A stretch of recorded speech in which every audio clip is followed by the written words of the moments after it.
Are you interested in working in venture capital? Maybe you have an interview at a venture fund and you don't know what to expect in the interview process or what questions you should prepare for. If that's the case, then you definitely want to watch this video because I'm going to review the handful of questions that I think are probably some of the most common and most important for you to prepare for. Over the last 14 years, I've conducted well over 1,000 interviews for jobs in venture capital. I mean, I run a program that brings in tons of interns and we teach them how to make venture capital investments, give them that experience, and then send them on their way.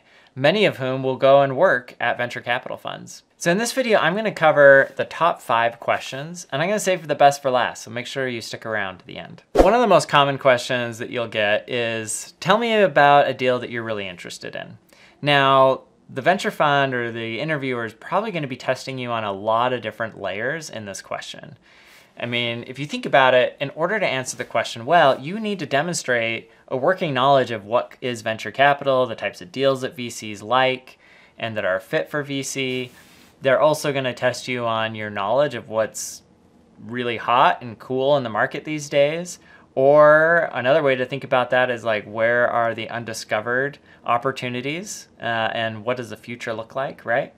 The other thing they're going to be testing you is on how well you know the firm, right? Is this the type of investment that that firm would make? Like if you walk into a fund that does enterprise SaaS and they ask you, hey, tell me about an investment that you think's really exciting, and you tell them all about this amazing new pharma drug that's going to cure cancer, that may be a really cool deal, but it doesn't match up with the type of investing they do. So they're also going to be kind of testing you on that element of it as well, which is why it makes for such a good question.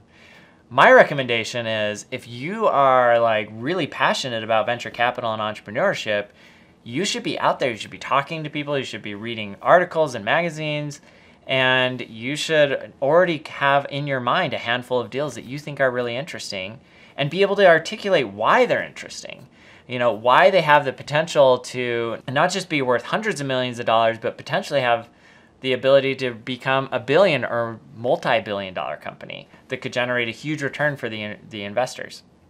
Another question that often gets asked and is highly related to the first one is, what industry would you want to invest in? And like why that industry is the future and why VC should be spending time in that industry. The reality is like the best investments happen in industries that are typically nascent. They're really small markets, but they have the potential to become really big. Don Valentine, one of the godfathers of venture capital and the founder of Sequoia, has been known to basically say that at Sequoia, they don't invest in teams, they invest in industries. They go deep in terms of analyzing a market or an industry that they think is going to be very dominant in the future. And then from there, they identify the company that they think will win in that space. They're very industry and market driven, and that's very common for a lot of venture funds. They will build these like strategy maps and industry landscape analyses to help them figure out which company they should invest in. But in order to do that, they have to have an opinion on which industries are going to matter. Is it going to be crypto? Is it going to be AI? Is it going to be Web3? Is it going to be virtual reality? What is it? What's the next big thing? And once they've identified that, then they want to go in deep. And so you basically need to do the same thing because you can't invest in everything. You can't be all things to all people. You'll need to hone in and specialize. And the more you specialize, the more information that you'll have and expertise when it comes to identifying which companies within a sector are going to be successful. And so being able to walk in and clearly articulate again what makes an industry really attractive for a venture capitalist will be really important. Sometimes you'll get case study type questions. We do these in our own firm. Ours are a little bit different than others, but those case study questions could be things like, they could be like technicals, like tell me the pros and cons of a priced round versus a convertible note versus a safe, right? And in that case, you want to make sure that you understand what each of those things are, the benefits and the cons of each one, and potentially be able to even like explain the math and the returns profile of each one of those.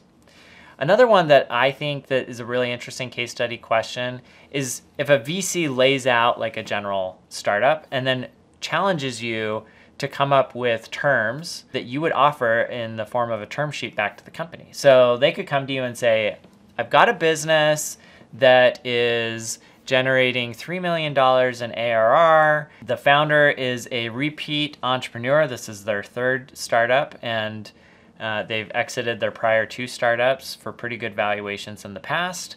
But this company has very strong customer concentration, as in 2 million of the 3 million in ARR is all attributable to one customer. And maybe this entrepreneur needs, $5 million to make it to their Series B milestones. What kind of terms do you offer? Well, in that case, you might say, okay, well, this sounds like a traditional Series A deal, which is right up our alley. And in that case, if the company's doing 3 million in revenue, if we look at current comps and similar valuations, maybe we say, I think this company could be valued at 10 times ARR. So that would be a $30 million valuation. But they have really high customer concentration issues, and that's a real big risk, because if they lose that customer, that could pretty much kill this entire business. So in that case, we're going to give them a discount for that. So maybe it's a $20 million valuation, but they are a repeat entrepreneur and they've done this before. And so, I'm going to trust that they have the right relationships, connections, and know-how to navigate a lot of problems. And that really de-risks this investment quite a bit for me. So maybe I give them a bump on that too. So maybe that brings us back up to the $30 million valuation. Might also ask about what's their growth and their gross margins and those types of things. Are they selling to enterprise? Are they selling to SMBs? What does their customer profile look like? All those things could be really valuable questions that you could ask back and have really a conversation as you go through it. And then you might toss in things like, well, I would want a 1x non-participating preferred liquidation preference. We'd want a board seat. We'd want certain controls over the business. And so knowing all of those different pieces of a term sheet and where valuations sit today in the market could give you a real edge when you're trying to answer that question. And you can find the answers to a lot of those questions by watching more of my YouTube videos or by searching online, reading. There are some really good books out there, like Venture Deals, that will walk you through what a term sheet is and what all the different terms are. And then you can just look in the market on TechCrunch and Wall Street Journal and others to see what kinds of deals are getting done at what kinds of valuations. Preparing for these questions should be relatively easy and straightforward. They're knowledge-based questions, right? You go out, you do some research, you have a feel for what's going on in the market, and you can pretty much answer these. The last question, though, is not something that you can really do research on. It's more about who you are. But before we get to that one, let me hit question number 4. And that question is, why this role at this firm? And that's important for a few things, because at the very least, venture funds, for the most part, are small entities, small groups. They're not very many employees. And so when you bring somebody in to your venture fund, it's like you're bringing on another family member, right? Some of these funds, it's like 3 partners and an admin and a CFO and a couple analysts, right? So whether you're coming in as the CFO or the admin or the analyst or a partner, that's a small group. And they have to work together really well, and so they can be really picky on who they want to bring in to the fold. They're going to want somebody that is really excited, really driven, and understands who they are and what they're doing. This is why most venture roles aren't filled through a job board. They're usually filled by somebody that the venture capitalists already know, respect, and enjoy working with, which in of itself is a tip on getting the interview in the first place.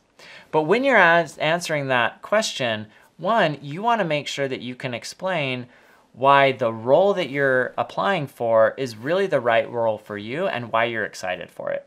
If it's an entry-level position, then you could talk about hey, I'm new to this industry. I want to learn, I want to grow, I want to hustle, I want to build a track record, and I want to drive real value to the firm. And maybe someday, if I'm successful, maybe I can generate enough value that you would see me as a potential partner. If you're applying for more of a partner position or partner track position, right? Maybe the explanation is hey, I really respect you as partners. I bring this incredible track record already that I've built up through my angel investments or prior experience in another venture fund, and being able to demonstrate that you are going to grow the pie by a lot more than you're going to take from it. And you definitely want to talk about why their firm. Nobody wants to be one of a dozen potential options. I mean, call it ego, whatever. Like, we want to be kind of catered to, personalized. We want somebody that says, of all the funds out there, I could pick any of them. I'm that good, but I'm picking you because you align with my values and my interests, and you are great people that I want to work with. So make sure that you can properly articulate that side of it as well, that you really understand the firm, you've done your homework, you've built relationships, and it's as much the role as it is the firm, as it is the industry that's driving you and attracting you to that opportunity. All right, so I said I'd save the best for last, so thank you for sticking around. Here's the big question, and this is a question I got when I interviewed with another venture fund. And it wasn't so much that the venture capitalist actually asked me this question specifically, but it came through in all the other questions, and that was, why do you want to be a venture capitalist? And here's the thing. I think in order to answer this question effectively, you need to be able to demonstrate that you have empathy and emotional intelligence in spades. Because great investors, especially great venture capitalists, are people with high emotional intelligence. They engage well with entrepreneurs. They empathize with the challenges of being an entrepreneur. They don't come at it as like, hey, look at me, I've got all this money, you should bow down and worship me, right? They look at it as like, hey, I am excited to be a small part of your success. We are partners. I'm bringing capital and hopefully some advice and mentorship, but you are the driver. You are the hero, right? Not the venture capitalist. And I think so often people that want to work in venture think about it in terms of like, oh, I could get rich. If I could just invest in the next Uber, I would be like, worth $1 billion. And certainly like there are opportunities to make a lot of money in venture. And other people look at it as like, it's a prestige thing. It's like, well, if I was a venture capitalist, then everybody would think I was super smart because I make all these decisions and I control the purse strings and blah, blah, blah. And really, it's just a continuation of an ego trip for me. Both of those cases like are not going to shine particularly well in a job interview at a venture fund. Contrasted with, I'm doing this because I love building things. I love supporting entrepreneurs. I love helping people. I get excited about learning and figuring out hard problems. And I'm not going to come in and do the job of the entrepreneur, but I want to be there right alongside them, helping whenever they need help and being that support, while simultaneously enjoying the fruits of the labors of that by generating great returns for our investors, right? Demonstrating some real empathy and emotional intelligence and an understanding of like where your place needs to be an effective venture capitalist. Anyways, I hope this was helpful to you. Let me know down in the comments what you thought. If you've been through a venture capital interview and you've gotten asked questions before that maybe stumped you or not, throw them down in the comments. Love to hear what they are, and maybe we explore those in the next video. If you enjoy this, make sure to check out my other video where I talk about how to get an internship in venture capital. It can be a great way to start your path.